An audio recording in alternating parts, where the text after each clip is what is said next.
വിത്ത് മുളപ്പിക്കാനുള്ള mix നമ്മൾ തയ്യാറാക്കുക കേട്ടാ. 40 കിലോ ചരിച്ചൊരു കമ്പോസ്റ്റാണ് ചേർക്കുന്നത്.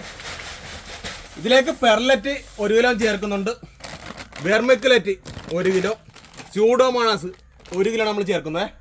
ഈ മിക്സിനകത്ത് പച്ചക്കറി തൈ ഉൾപ്പെടെ എല്ലാം നമുക്ക് മുളപ്പിച്ചെടുക്കാനായിട്ട് പറ്റും. അപ്പോൾ ഇതൊക്കെ ചേർക്കുന്നതിൻ്റെ ഉദ്ദേശം എന്ന് വെച്ചാൽ നമുക്ക് ഈർപ്പം കൂടിപ്പോയാൽ ക്രമീകരിക്കാനുള്ള സംവിധാനമുണ്ട്, നല്ല റൂട്ടിനുള്ള സംവിധാനമുണ്ട്, ഈർപ്പം പിടിച്ചു നിർത്താനുള്ള സംവിധാനമുണ്ട്. എല്ലാം കൂടെ ചേർത്താണ് നമ്മളിത് തയ്യാറാക്കുന്നത് കേട്ടോ. സ്യൂഡോമോണാസ് ചേർക്കുന്നത് വെച്ചാൽ രോഗപ്രതിരോധ ശേഷി കൂട്ടാനും ചെടിക്ക് സ്റ്റാർട്ടിങ്ങുള്ള വളർച്ച കിട്ടാൻ വേണ്ടിയാണ്. പച്ചക്കറി തൈകൾ പാകാൻ ഇത്തരത്തിലുള്ള ട്രേകൾ മതിയാവും. ഇതിപ്പോൾ 98 ഹോളാണ് വരുന്നത്. ഇതിൻ്റെ ഹോള് കണ്ട, ഇതിലൂടെ നമുക്ക് വെള്ളം വാർന്നു പോകാനുള്ള സൗകര്യവും ഉണ്ട്. മിക്സ് നമ്മൾ ട്രേയിലേക്ക് ഫില്ല് ചെയ്യണേ. ഒരു 4 ട്രേ വെച്ച് നമ്മളിത് ചെറുതായിട്ടൊന്ന് പ്രസ് ചെയ്ത് കൊടുക്കും. അപ്പോൾ വിത്തിടാനുള്ള സ്പേസ് നമുക്കാവേ. ഉണ്ടാ, അപ്പോൾ ഈ ഹോളിലേക്കാണ് നമ്മളിഞ്ഞ് വിത്തിടുന്നത്. വിത്തിട്ടതിന് ശേഷം കുറച്ചൊരു നമ്മൾ കമ്പോസ്റ്റ് ചേർത്ത് കൊടുക്കുന്നുണ്ട്. വിത്തിട്ടതിന് ശേഷം ഒന്നുകൂടെ 4 ട്രേ വെച്ചൊന്ന് പ്രസ് ചെയ്യുക, തൂത്ത് മാറ്റുക. മഴക്കാലത്തായാലും വേനൽക്കാലത്തായാലും ഇങ്ങനെയുള്ള മഴമറ വെക്കുന്നതാണ് ഏറ്റവും നല്ലത്. കറക്റ്റ് വളർച്ച കിട്ടും. വിത്ത് പാകി 3 ദിവസത്തേക്ക് നമ്മളിങ്ങനെ അടുക്കി തന്നെയാണ് വെച്ചേക്കണേ കേട്ടാ. ഇതേപോലെ അങ്ങോട്ട് നിരത്തി വെക്കുവേ. പൂവാലിക്ക് നനച്ചു കൊടുക്കാം നന്നായിട്ട്.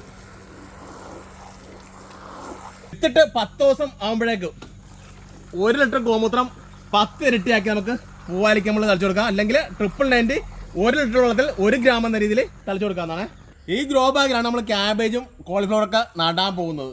അപ്പോൾ ഇതൊരു 4-5 വർഷം ഉപയോഗിക്കാവുന്ന ഗ്രോ ബാഗാണ്.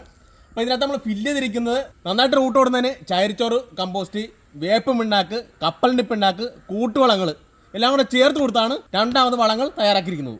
ക്യാബേജും കോളിഫ്ലവറും 20 എണ്ണം വീതമാണ് നടുന്നത്.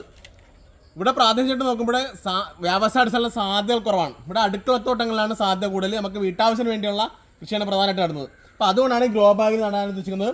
15 സെൻറ്റിമീറ്റർ അകലത്തിൽ നമ്മൾ ഗ്രോ ബാഗ് ഫുള്ള് സെറ്റ് ചെയ്ത് വെച്ചിരിക്കേണ്ട 1 മാസം പ്രായമുള്ള തൈകളാണ് നടുന്നത്.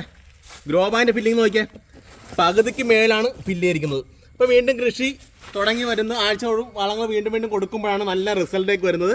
ഗ്രോ ബാഗ് അന്നേരം 3/4 ഭാഗം ഫില്ല് ചെയ്ത് കിട്ടുകയും ചെയ്യുവേ. ഒക്ടോബർ പകുതിയോടുകൂടി നടുകയാണ്. കഴിഞ്ഞ വർഷമൊക്കെ ഇച്ചിരി താമസിച്ചു പോയായിരുന്നു. അപ്പോൾ വേണ്ടത്ര റിസൾട്ട് കിട്ടിയില്ല, നല്ല ചൂടിലേക്ക് പോയി. പണ്ടത്തെ ക്ലൈമറ്റ് അല്ല ഇപ്പോൾ ഉള്ളത്. നേരത്തെ നവംബർ അവസാനത്തോടെയാണ് ക്യാബേജ് കോളിഫ്ലവറൊക്കെ കേരളത്തിൽ അനുകൂലമായിട്ട് വളരുന്നത്. ഇപ്പോൾ ഇത്ര നേരത്തെ ഇട്ട് കഴിഞ്ഞാൽ ഗുണം വെച്ച് കഴിഞ്ഞപ്പം മഴയും വെയിലും മഞ്ഞൊക്കെ ഒരേപോലെ വരുന്ന സാഹചര്യമാണുള്ളത്. അപ്പോൾ കേരളത്തിൽ ഈ സമയത്ത് ഇട്ട് കഴിഞ്ഞാൽ നന്നായിട്ട് കൃഷി ചെയ്ത് വിജയിപ്പിക്കാനായിട്ട് പറ്റും. കൃത്യമുള്ള പരിചരണമാണെങ്കിൽ 3-4 മാസത്തിനുള്ളിൽ തന്നെ ഫ്ലവറിങ്ങിലേക്ക് വരും. ആ സമയത്ത് മഴയൊക്കെ മാറി നല്ല ക്ലൈമറ്റിലേക്ക് വരും. അപ്പോൾ ആ രീതിക്ക് നല്ല ഭംഗിയായിട്ട് ഇത് വിളവെടുക്കാനും പറ്റും.